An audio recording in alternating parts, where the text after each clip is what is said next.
നമസ്കാരം കൂട്ടുകാരെ, 2022 പുറത്തിറങ്ങിയ ചലച്ചിത്രം എ റോയൽ റൺഅവേ റൊമാൻസ് രസകരമായ ആ പ്രണയ ചിത്രത്തിന്റെ കഥയാണ് സിനിമാ കഥയിലൂടെ ഇന്ന് നിങ്ങൾ കേൾക്കാനായി പോകുന്നത്.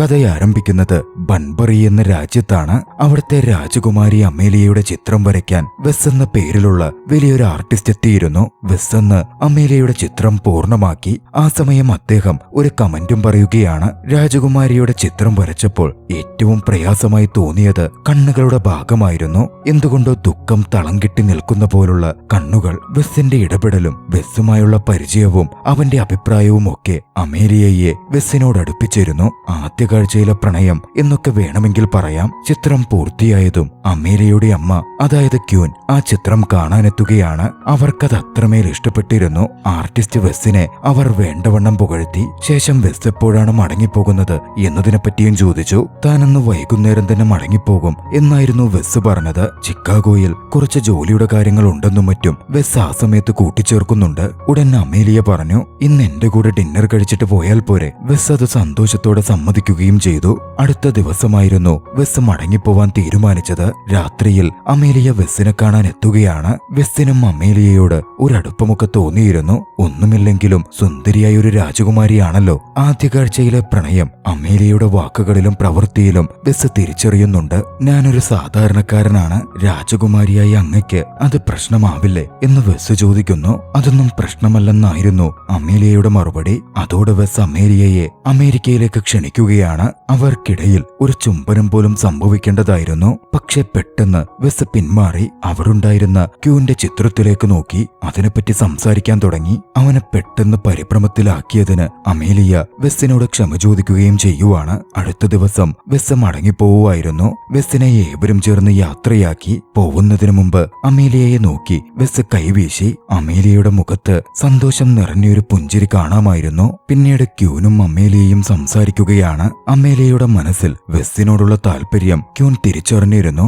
പക്ഷേ ക്യൂനിനതിൽ വലിയ താല്പര്യമൊന്നുമില്ലെന്ന് അവരുടെ സംസാരത്തിൽ നിന്ന് വ്യക്തമാവുകയും ചെയ്യുന്നുണ്ടായിരുന്നു. അമേലിയ കുറച്ച് ഡിസപ്പോയിന്റഡ് ആകുന്നുണ്ട്. പക്ഷേ അവൾക്ക് എങ്ങനെയും ചിക്കാഗോയിൽ പോയി വെസ്സിനെ കാണണമെന്നുണ്ടായിരുന്നു. അതിനായി അവൾ കരുക്കൾ നീക്കാൻ ആരംഭിച്ചു. അമേരിക്കയിലേക്ക് പോകണമെന്ന് പറഞ്ഞാൽ അമ്മയായ ക്യൂൻ സമ്മതിക്കില്ല എന്നവൾക്ക് ഉറപ്പുണ്ടായിരുന്നു. അതുകൊണ്ട് തന്നെ അമേരിക്കയിലുള്ള അമ്മയുടെ ആങ്ങള, അതായത് അമ്മാവനെ അവൾ കോണ്ടാക്ട് ചെയ്യുകയാണ്. അമ്മാവന്റെ ബർത്ത്ഡേ വരാനിരിക്കുകയായിരുന്നു. അതുകൊണ്ട് തങ്ങളെ അങ്ങോട്ടേക്ക് ക്ഷണിക്കാൻ അമേലിയ ആവശ്യപ്പെടുകയാണ്. അമ്മ ഇത് അറിയണ്ടെന്നും അവൾ പറയുന്നുണ്ട്. വൈകാതെ അങ്കിളിന്റെ ഫോൺ കോൾ ക്യൂനിനെ തേടി എത്തിയിരിക്കണം. ക്യൂൻ അമേലിയയെ വിളിച്ച് സംസാരിച്ചു. നീ അങ്കിളിനെ വിളിച്ച് എന്നെ വിളിക്കണമെന്ന് പറഞ്ഞിരുന്നോ എന്ന് ക്യൂൻ ചോദിച്ചെങ്കിലും ഇല്ലല്ലോ എന്നൊന്നും അറിയാത്ത പോലെ പറയുകയായിരുന്നു അമേലിയ ചെയ്തത്. സഹോദരൻ ക്ഷണിച്ചതാണല്ലോ, പോകുവാൻ ക്യൂനും തീരുമാനിച്ചിരുന്നു. പക്ഷേ പോകുന്നതിന് മുമ്പ് ഒരു രാജകുമാരി ഫോളോ ചെയ്യേണ്ട പെരുമാറ്റത്തിലെ മാന്യതയെപ്പറ്റിയും വസ്ത്രധാരണ രീതികളെപ്പറ്റിയും ഒക്കെയും ക്യൂൻ അവൾക്കൊരു ക്ലാസ് തന്നെ എടുക്കുന്നുണ്ട്. അമേരിക്കയിലെത്തിയാൽ സ്വന്തം ഇഷ്ടപ്രകാരം അങ്ങോട്ടേക്കും ഇങ്ങോട്ടേക്കുമൊന്നും പോവരുതെന്നും പ്രത്യേകം എടുത്തു പറയുന്നു. ഇതേ സമയം അമേരിക്കയിൽ ക്യൂനിന്റെ സഹോദരൻ ആൻഡ്രിയാസ് തന്റെ ബോഡി ഗാർഡ് ഗ്രേഡിയെ വിളിക്കുകയാണ്. ഗ്രേഡിയോട് തന്റെ സഹോദരിയും രാജകുമാരിയും വരുന്നുണ്ടെന്നും അവർക്ക് വേണ്ട പ്രൊട്ടക്ഷൻ കൊടുക്കണമെന്നുമൊക്കെ കൃത്യമായി നിർദ്ദേശിക്കുന്നു. രാജകുമാരിയുടെ ഉത്തരവാദിത്വവും സുരക്ഷയും മുഴുവൻ ഗ്രേഡിക്കാണെന്ന് ഗ്രേഡി മനസ്സിലാക്കുകയാണ്. തങ്ങൾ അമേരിക്കയിലേക്ക് പോകുന്ന കാര്യം അറിഞ്ഞതും രാജകുമാരിയുടെ സന്തോഷത്തിന് അതിരുണ്ടായിരുന്നില്ല. രാജകുമാരി കൂട്ടുകാരി കൂടിയായ മാനേജർ കമേലിയെ കണ്ട് ആ കാര്യം പറഞ്ഞു. സ്റ്റേറ്റ്സിലെത്തിയാൽ അവിടെ നിന്നും ചിക്കാഗോയിൽ പോണമെന്നും വെസ്സിനെ കാണണമെന്നുള്ള ആഗ്രഹവും പ്രകടിപ്പിച്ചു. പക്ഷേ ലോസ് ആഞ്ചലസ് വിട്ട് പോവൽ അവളെ സംബന്ധിച്ചങ്ങനെ നടക്കുന്ന ഒന്നല്ല എന്നായിരുന്നു കമേലിയ പറഞ്ഞത്. അതോടെ രാജകുമാരി വെസ്സിനെ ഫോൺ ചെയ്യുകയാണ്. താൻ ലോസ് ആഞ്ചലസിലേക്ക് വരുന്ന കാര്യവും തന്നെ കാണാൻ അങ്ങോട്ടേക്ക് വരാമോ എന്നും വെസ്സിനോട് ചോദിക്കുന്നു. പക്ഷേ താൻ തന്റെ ആർട്ട് പ്രൊജക്റ്റുമായി തിരക്കിലാണെന്നും അങ്ങനെ വരാൻ സാധിക്കില്ല എന്നുമായിരുന്നു വെസ്സിന്റെ മറുപടി. കുറച്ചു സമയം ലോസ് ആഞ്ചലസിൽ സമയം ചിലവഴിച്ച ശേഷം ചിക്കാഗോയിലേക്ക് വരുവാൻ അമേലിയയോട് വെസ് പറയുകയാണ്. ഫോൺ കട്ടായതും അമേലിയ നിരാശയിലാണ്ടു. അങ്ങനെ പ്രതീക്ഷയുടെ പുറത്ത് അമേലിയ അമേരിക്കയിലേക്ക് എത്തിച്ചേരുന്നു. ക്യൂനിന്റെ സഹോദരന്റെ അടുത്തേക്ക് പോകുന്ന സമയം കാറിലിരുന്ന ക്യൂൻ രാജകുമാരി അമേലിയയോടും മാനേജറോടും പാസ്പോർട്ട് തരാൻ ആവശ്യപ്പെടുകയാണ്. വൈകാതെ അവർ ക്യൂനിന്റെ അമ്മാവന്റെ വീട്ടിലെത്തി. അമ്മാവൻ അവരെ സ്വീകരിക്കുവാണ്. കേറി ചെല്ലുമ്പോൾ തന്നെ ബോഡിഗാർഡ് ഗ്രേഡി അവിടെ ഉണ്ടായിരുന്നു. അമ്മാവൻ ഗ്രേഡിയാണ് അവളുടെ അമേലിയയുടെ ബോഡിഗാർഡ് എന്ന് പറഞ്ഞ് അവൾക്കവനെ പരിചയപ്പെടുത്തി. പക്ഷേ അമേലിയക്ക് അത് തീരെ ഇഷ്ടപ്പെട്ടിരുന്നില്ല. അവിടെ തന്നെ ഫോളോ ചെയ്യാനും തന്റെ പിന്നാലെ നടക്കാനും ഒരു ബോഡിഗാർഡ് തനിക്ക് വേണ്ട എന്ന് അമേലിയ വാശി പിടിച്ച് പറയുകയാണ്. പക്ഷേ ഗ്രേഡി പറഞ്ഞു, അമേലിയ ഭയപ്പെടണ്ട, അമേലിയക്ക് പ്രൊട്ടക്ഷനായി മാത്രമേ താൻ കൂടെയുണ്ടാകൂ. ഈ നഗരം ചുറ്റിക്കാണിക്കുന്നതൊക്കെ തന്റെ ഡ്യൂട്ടി ആയിരിക്കും. പക്ഷേ ക്യൂനതിൽ ഇടപെട്ടു. ബോഡിഗാർഡ് വേണ്ടെന്ന് പറഞ്ഞ അമേലിയയോട് അവൾ ആരാണെന്ന് ഒന്നുകൂടി പറഞ്ഞു കൊടുക്കുകയും അവൾക്ക് ബോഡിഗാർഡ് ആവശ്യമാണ് എന്ന് പറഞ്ഞ് മനസ്സിലാക്കുകയും ചെയ്യുന്നു. പക്ഷേ തങ്ങളിവിടെ ആർക്കും അറിയില്ലല്ലോ എന്ന് അമേലിയ പറഞ്ഞതും ഗ്രേഡി പറഞ്ഞു, അങ്ങനല്ല, നിങ്ങളെ സോഷ്യൽ മീഡിയയിലൂടെയും മറ്റും ഇവിടെയുള്ള ഭൂരിഭാഗം പേർക്കും അറിയാം. അതുകൊണ്ട് സെക്യൂരിറ്റി ഉണ്ടാകുന്നത് നല്ലത് തന്നെയാണ്. ക്യൂൻ നിർബന്ധം പിടിച്ചതോടെ പിന്നെ അതിൽ ഒന്നും പറയാൻ അമേലിയക്ക് സാധിക്കുമായിരുന്നില്ല. ഗ്രേഡി അമേലിയയുടെ ബോഡിഗാർഡായി നിയമിക്കപ്പെട്ടു. അന്ന് ഒന്നിച്ചിരുന്ന് ശേഷമെല്ലാവരും ഭക്ഷണം കഴിക്കുവാണ്. ബർത്ത്ഡേ പാർട്ടിയെ പറ്റിയും പ്ലാനുകളെ പറ്റിയുമൊക്കെ അവിടെ സംസാരിക്കുന്നുണ്ട്. അമേലിയ വളർന്ന് സുന്ദരി പെൺകുട്ടിയായല്ലോ എന്നും അവൻ കോംപ്ലിമെന്റ് ചെയ്യുന്നു. തനിക്കിനിയും കുറെ കൂടി പഠിക്കാനുണ്ടെന്നും എന്നിട്ട് വേണം അമ്മയിൽ നിന്നും അധികാരം ഏറ്റെടുക്കാൻ എന്നുമായിരുന്നു അമേലിയയുടെ മറുപടി. പക്ഷേ വരുന്നുള്ള ദിവസങ്ങളിലെ പ്ലാൻ കേട്ടതും അമേലിയയുടെ മുഖം അത്ര സന്തോഷമല്ലാതാകുന്നുണ്ട്. കാരണം അവൾക്ക് ചിക്കാഗോയിൽ പോകണമായിരുന്നു, വെസ്സിനെ കാണണമായിരുന്നു. അത് സാധിക്കുമോ എന്നൊരു ഉറപ്പുമില്ല. പിറ്റേന്ന് അമേലിയ പുറത്തിറങ്ങി കാർപോർച്ചിനടുത്തു വന്ന് ആരും കാണാതെ വെസ്സിന് വോയിസ് മെസ്സേജ് അയക്കുകയാണ്. ചിക്കാഗോയിലെത്തി അവനെ കാണണം എന്നുള്ളതിനെ പറ്റിയായിരുന്നു അത്. രഹസ്യമായി അവിടുന്ന് മുങ്ങാനായിരുന്നു അമേലിയയുടെ പദ്ധതി. പക്ഷെ അവളെ ഞെട്ടിച്ചുകൊണ്ട് കാറിന് പിന്നിൽ നിന്നും ഗ്രേഡി എഴുന്നേറ്റ് വരികയാണ്. അവൻ കാർ ക്ലീൻ ചെയ്യുകയായിരുന്നു. നിങ്ങൾ എന്നെ ഒറ്റുകേക്കുവാണോ എന്ന് അമേലിയ ചോദിച്ചു. ഇല്ല അമേലിയ, ഞാൻ കാർ വാഷ് ചെയ്യുകയായിരുന്നു എന്നായിരുന്നു ഗ്രേഡിയുടെ മറുപടി. ഗ്രേഡി കാണാതെ അമേലിയ വിദഗ്ധമായി ആ കാറിന്റെ താക്കോൽ കൈക്കലാക്കുകയാണ്. എന്റെ പിന്നാലെ ഇങ്ങനെ നടക്കണ്ട എന്ന് പറഞ്ഞ് അമേലിയ അവിടെ നിന്ന് പോകുന്നു. വൈകിട്ട് ബർത്ത്ഡേ പാർട്ടി ഉണ്ടായിരുന്നു.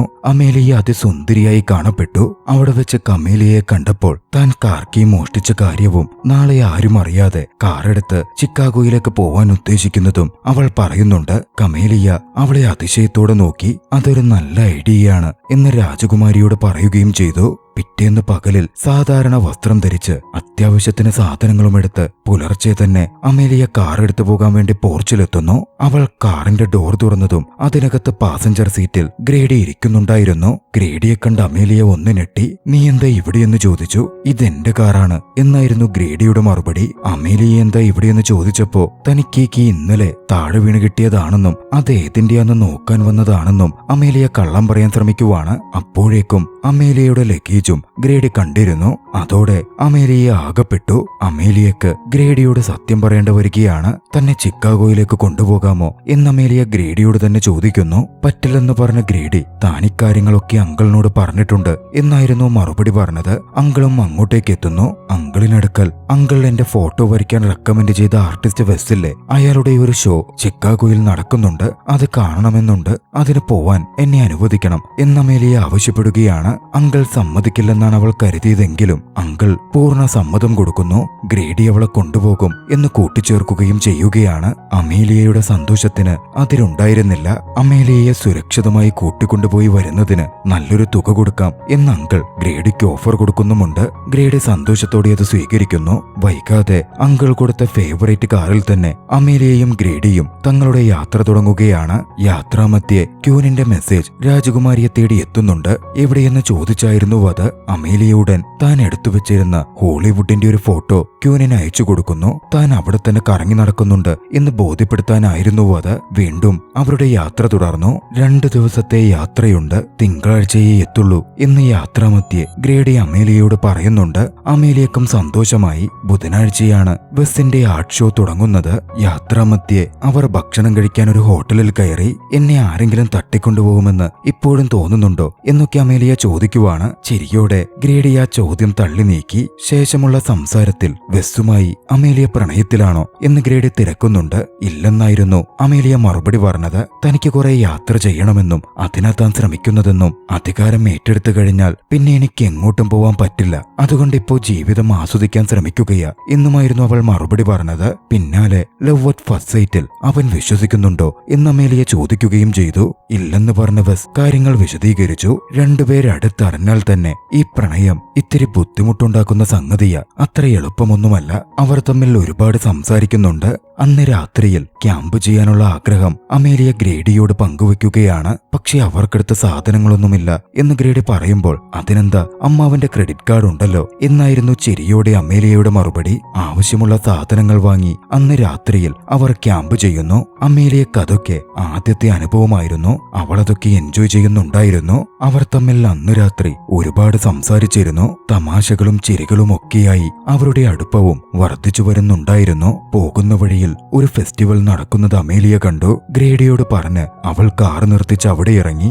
ലോക്കൽ സ്നാക്കുകളും മറ്റും അവൾ സന്തോഷത്തോടെ കഴിച്ചു. ശേഷം അവിടുണ്ടായിരുന്ന ഒരു മത്സരത്തിൽ പങ്കെടുത്തു. റിങ് വലിച്ചെറിയുന്ന മത്സരം. തന്റെ ടിഷ്യൂ ഉപയോഗിച്ച് ഗെയിം കളിക്കാൻ എളുപ്പത്തിന് ഗ്രേഡി അവളോട് ഭക്ഷണം കഴിച്ച് മുഖത്തൊക്കെ പറ്റിപ്പിടിച്ചിരുന്നത് തുടച്ചു കൊടുക്കുന്നൊക്കെയുണ്ട്.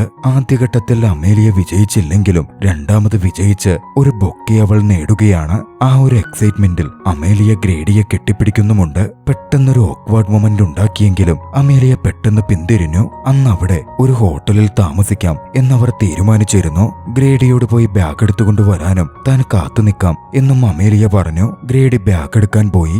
അമേലിയ അവിടെ നിൽക്കുമ്പോൾ താൻ ഗെയിം കളിച്ച സെന്ററില് ബെക്ക എന്ന പെൺകുട്ടി ദുഃഖിതയായി ഇരിക്കുന്നത് അവൾ കണ്ടു. ബെക്കയ്ക്കടുത്ത് അവൾ ചെന്നിരുന്ന കാര്യം ചോദിച്ചു. തന്റെ ഷിഫ്റ്റ് കഴിഞ്ഞ് ഇന്നത്തെ ഡാൻസ് പ്രോഗ്രാമിന് തനിക്ക് പോകണമെന്നുണ്ടായിരുന്നെന്നും തന്റെ കാമുകൻ അവിടെ വരുമെന്നും അവനൊന്നിച്ച് ഡാൻസ് കളിക്കാൻ ആഗ്രഹിച്ചിരുന്നെന്നും പക്ഷെ തന്റെ വസ്ത്രം വളരെ മോശമായി തോന്നുക, വീട്ടിൽ ഞാൻ ഡ്രസ്സ് എടുത്തു വെച്ചിരുന്നു, അത് കൊണ്ടുവരാൻ മറന്നുപോയി എന്നും അവൾ ദുഃഖത്തോടെ പറയുകയാണ്. ഈ രൂപത്തിൽ കണ്ടാൽ താൻ ഇഷ്ടപ്പെടുന്ന പയ്യൻ തന്റെ ഒപ്പം ഡാൻസ് കളിക്കുമോ എന്ന് താൻ ഭയപ്പെടുന്നു എന്നും അവൾ കൂട്ടിച്ചേർക്കുന്നുണ്ട്.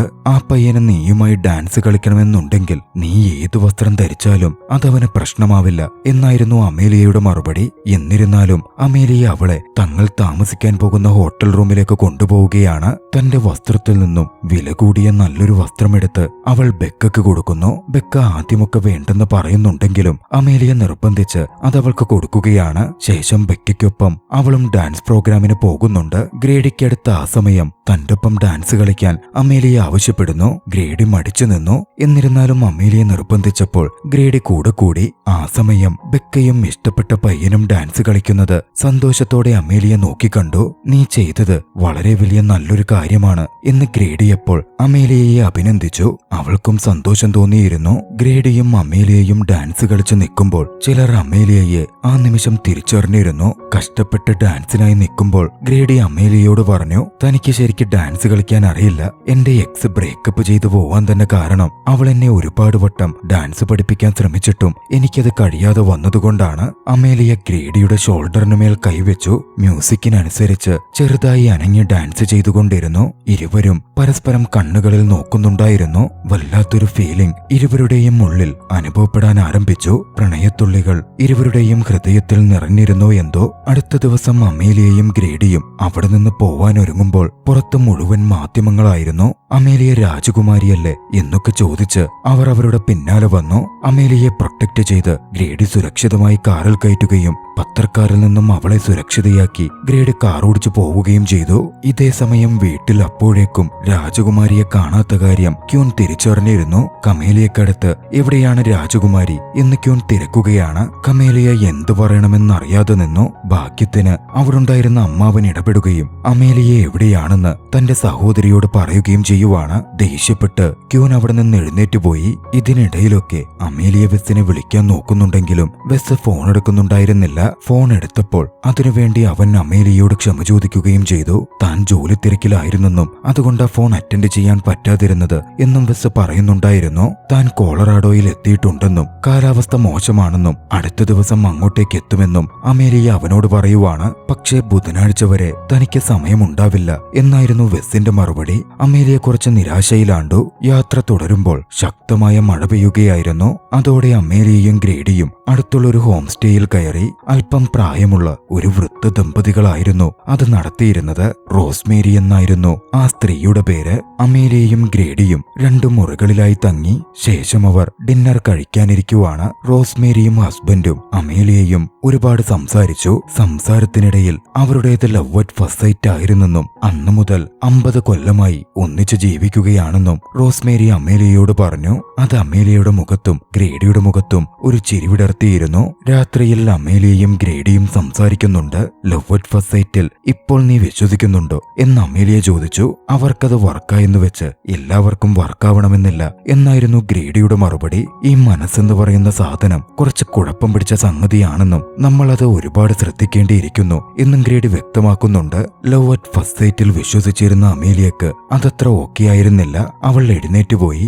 വൈകാതെ പരസ്പരം ഗിഫ്റ്റുകൾ കൈമാറി അമേലിയയും ഗ്രേഡിയും റോസ്മേരിയോടും ഹസ്ബൻഡിനോടും യാത്ര പറഞ്ഞിറങ്ങി. പോകുന്ന വഴിക്ക് അമേലിയയെ തേടി അമ്മയുടെ വറീഡായിട്ടുള്ള മെസ്സേജ് എത്തുന്നു. അമേലിയ അത് കേട്ടു. പക്ഷേ മറുപടിയൊന്നും അയച്ചില്ല. തനിക്ക് പോകേണ്ട അവസാന ഇടം ചിക്കാഗോ ആണെന്നും പക്ഷേ അതിനു മുമ്പ് ഗ്രേഡി ജനിച്ചു വളർന്ന ഗ്രേഡിയുടെ ജന്മനാട്ടിലും പോകണം എന്നും അമേലിയ പറയുകയാണ്. പോകുന്ന വഴിയിൽ ഒരിടത്ത് റെസ്റ്റ് ചെയ്യുമ്പോൾ അമേലിയ ഗ്രേഡിയോട് ചോദിച്ചു, തന്റെ കണ്ണുകൾ കണ്ടാൽ സങ്കടം നിറഞ്ഞിരിക്കുന്ന പോലുണ്ടോ? അങ്ങനെ ഒരാൾ എന്നോട് പറഞ്ഞിരുന്നു. ഗ്രേഡി അമേലിയയുടെ കണ്ണുകളിലേക്ക് ഉറ്റുനോക്കി ശേഷം പറഞ്ഞു, നിന്റെ കണ്ണുകൾ അത്രമേൽ സുന്ദരമാണ്. അതിൽ ഒരു സങ്കടവും തങ്ങി നിൽക്കുന്നില്ല. അവർ തമ്മിലുള്ള അടുപ്പം കൂടുതൽ കൂടുതൽ വ്യക്തമാകുന്നുണ്ടായിരുന്നു. ഒരു ചുംബനത്തിനെന്ന വണ്ണം ഇരുവരുടെയും മുഖങ്ങൾ അടുത്തടുത്ത് വന്നു. പക്ഷെ പെട്ടെന്ന് ആയിടത്തിന്റെ ഓണർ വന്ന് ഒച്ചയുണ്ടാക്കിയതുകൊണ്ടാകണം ഇരുവരും പിന്തിരിഞ്ഞ് അവിടെ നിന്ന് പോയി. ശേഷം അവരിരുവരും യാത്ര ചെയ്ത് ഗ്രേഡിയുടെ വീട്ടിലെത്തുകയാണ്. ഗ്രേഡിയുടെ അച്ഛനും അമ്മയും അവരെ വരവേറ്റു. രാത്രിയിൽ അവരൊക്കെ ഒന്നിച്ച് ഭക്ഷണം കഴിച്ചു. പിറ്റേന്ന് ഗ്രേഡിയും അമേലിയയും അവരുടെ കുതിരലായത്തിൽ നിന്നും 2 കുതിരകളെയും എടുത്ത് അവിടം ചുറ്റിക്കറങ്ങാനിറങ്ങി. അന്ന് അമേലിയ ഗ്രേഡിയോട് പറഞ്ഞു, ജീവിതത്തെപ്പറ്റി പല തെറ്റിദ്ധാരണകളും എനിക്കുണ്ടായിരുന്നു. പക്ഷേ ഈ യാത്രയിൽ പലതും മാറി മറിഞ്ഞു. ഞാൻ ആഗ്രഹിക്കുന്നത് എന്താണ് എന്നെനിക്കിപ്പോൾ വ്യക്തമായിട്ടറിയാം. അധികം വൈകാതെ ഗ്രേഡിയും അമേലിയയും ഗ്രേഡിയുടെ പാരന്റ്സിനോട് യാത്ര പറഞ്ഞ് ചിക്കാഗോയിലേക്ക് പുറപ്പെടുകയാണ്. ചിക്കാഗോയിലേക്കുള്ള യാത്രയിൽ അമേലിയ പൂർണ്ണമായും നിശബ്ദതയിലായിരുന്നു. ഗ്രേഡി അത് ശ്രദ്ധിക്കുകയും ചെയ്തിരുന്നു. വെസ്സിനെ കാണാൻ പോകുന്നതിൽ എക്സൈറ്റ്മെന്റ് ഒന്നുമില്ലേ എന്നവൻ ചോദിക്കുന്നു. തനിക്കതിൽ എക്സൈറ്റ്മെന്റ് ഒക്കെയുണ്ട്. പക്ഷേ നമ്മുടെ യാത്ര അവസാനിക്കുകയാണല്ലോ എന്നുള്ള ഒരു ദുഃഖവുമുണ്ട്. മറുവശത്ത് ക്യൂൻ അമേലിയയുമായി സംസാരിച്ചു.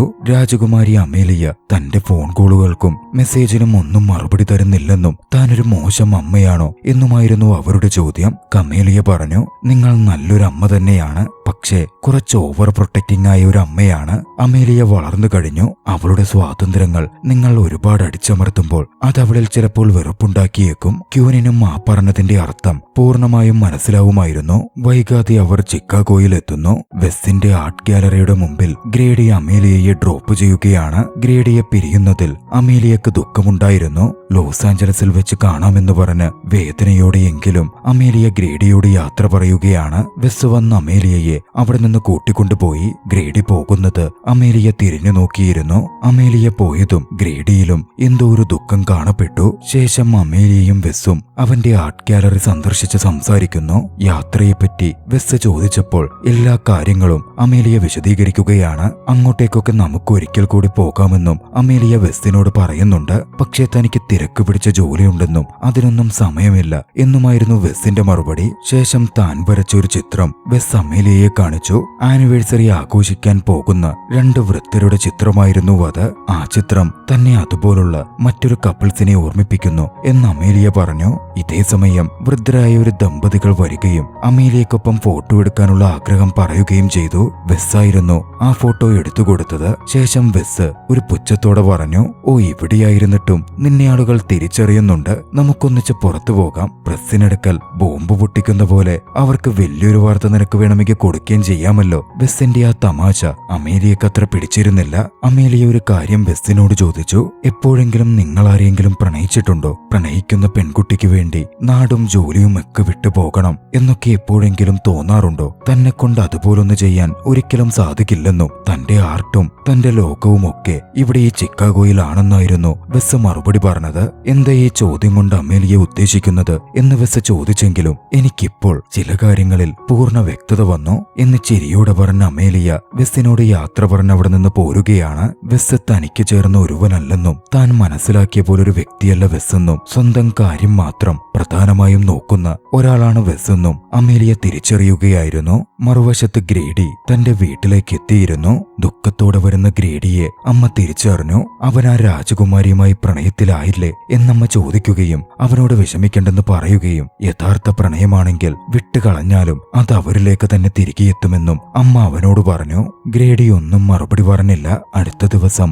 ക്യൂൻ പുറത്തുനിന്ന് ഓരോന്ന് ചിന്തിച്ചുകൊണ്ടിരിക്കെ അമേലിയ അങ്ങോട്ടേക്ക് കടന്നു വന്നു. അമ്മയുടെ അനുവാദം വാങ്ങാതെ താൻ പോയതിനും മറ്റും അവൾ അമ്മയോട് ക്ഷമ ചോദിച്ചു. പക്ഷേ ക്യൂനിനപ്പോൾ അമേലിയയെ പൂർണ്ണമായും മനസ്സിലാവുമായിരുന്നു. തുടർന്നുള്ള സംസാരത്തിൽ വെസ് തനിക്ക് പറ്റിയ ആളല്ലെന്ന് താൻ തിരിച്ചറിഞ്ഞെന്നും അവൾ അമ്മയോട് വ്യക്തമായി പറയുകയാണ്. തനിക്ക് തന്റെ ഭർത്താവിനെ നഷ്ടപ്പെട്ടു, ഇപ്പോൾ തന്റെ മകളെയും നഷ്ടപ്പെടുമോ എന്നുള്ള ഭയമുണ്ടെന്ന് ക്യൂൻ ആ സമയം വ്യക്തമാക്കുന്നു. അമേലിയ പറഞ്ഞു, അമ്മയെ വിട്ട് ഞാൻ എവിടെയും പോവില്ല. നമ്മുടെ രാജ്യത്തിന്റെ അധികാരം അമ്മയ്ക്ക് ശേഷം ഞാൻ ഏറ്റെടുക്കുകയും ചെയ്യും. ശേഷം അമേലിയ തങ്ങളുടെ യാത്രയെപ്പറ്റിയും ഗ്രേഡിയെപ്പറ്റിയും ക്യൂനിനോട് വിശദമായി പറഞ്ഞു. ഗ്രേഡിയെ താൻ പ്രണയിക്കുന്നതായി തിരിച്ചറിയുന്നുവെന്നും ഗ്രേഡി അത്ര നല്ല മനുഷ്യനാണെന്നും കൂടി അമേലിയ വ്യക്തമാക്കുകയാണ്. എല്ലാത്തിൽ നിന്നും അമേലിയയെ ക്യൂൻ മനസ്സിലാക്കുന്നുണ്ടായിരുന്നു. അവൾക്ക് അത്തരത്തിൽ ഫീലിംഗ്സ് ഉണ്ടെങ്കിൽ, പ്രണയമുണ്ടെങ്കിൽ അതവനോട് തുറന്നു പറയുവാൻ ക്യൂൻ അവളെ പറഞ്ഞയക്കുന്നു. അമ്മ തന്റെ പ്രണയത്തിന് സമ്മതം മൂളിയത് തന്നെ അമേലിയക്ക് വലിയ സന്തോഷമായിരുന്നു നൽകിയത്. അമേലിയ അങ്ങനെ ഗ്രേഡിയുടെ വീട്ടിലേക്ക് ചെല്ലുകയാണ്. അന്ന് അവരുടെ ആനിവേഴ്സറി ആയിരുന്നു. താൻ കൊണ്ടുവന്നിരുന്ന ഗിഫ്റ്റ് അമേലിയ അവർക്ക് കൈമാറി. അമേലിയയെ സന്തോഷത്തോടെ ഗ്രേഡിയുടെ പാരന്റ്സ് വരവേറ്റു. ശേഷം ചിരിയോടെ അമേലിയയുടെ മുഖം കണ്ട് അമേലിയ നോക്കുന്നയാൾ കുതിരലയത്തിന്റെ അടുത്തുണ്ട് എന്ന് ഗ്രേഡിയുടെ അമ്മ ചിരിയോടെ പറഞ്ഞു. അമേലിയ അങ്ങോട്ടേക്ക് പുറപ്പെട്ടു. കുതിരയുമായി വരുന്ന ഗ്രേഡിയെയായിരുന്നു അമേലിയ നേരിട്ട് കണ്ടത്. അമേലിയയെ കണ്ടതും ഗ്രേഡിക്ക് സന്തോഷം തോന്നിയിരുന്നു. നീ തിരിച്ചു വന്നല്ലേ? ഗ്രേഡി ചോദിച്ചു. അമേലിയ പറഞ്ഞു, നിന്റെ ചിന്തകൾ തെറ്റാണെന്ന് തെളിയിക്കാനാ ഞാൻ തിരികെ വന്നത്. കുറച്ച് ദിവസങ്ങൾ കൊണ്ട് തന്നെ വേണമെങ്കിൽ രണ്ടുപേർ തമ്മിൽ പ്രണയത്തിലൊക്കെ ആവാം. അമേലിയയുടെ കണ്ണുകൾ അവൾ ഉദ്ദേശിക്കുന്നത് സംസാരിക്കുന്നുണ്ടായിരുന്നു. അവരിരുവരും ചുംബിച്ചു. പരസ്പരം പ്രണയം തുറന്നു പറഞ്ഞു. അവരിരുവരും ഒന്നുചേരുന്ന ആ ദൃശ്യത്തോടെ ചലച്ചിത്രം അവസാനിക്കുകയാണ്. രസകരമായ ഈ പ്രണയ ചലച്ചിത്രം നിങ്ങൾക്കിഷ്ടമായെങ്കിൽ വീഡിയോ ലൈക്ക് ചെയ്യുക. അഭിപ്രായങ്ങളും നിർദ്ദേശങ്ങളും കമന്റുകളിൽ രേഖപ്പെടുത്തുക. കഴിയുമെങ്കിൽ ചാനൽ സബ്സ്ക്രൈബ് ചെയ്തും കൂട്ടുകാർക്ക് ഷെയർ ചെയ്തു കൊടുത്തും ഞങ്ങളെ സപ്പോർട്ട് ചെയ്യുക. അടുത്ത എപ്പിസോഡിൽ മറ്റൊരു മികച്ച ചലച്ചിത്രവുമായി നമുക്ക് കണ്ടുമുട്ടാം. അതുവരെ ബൈ.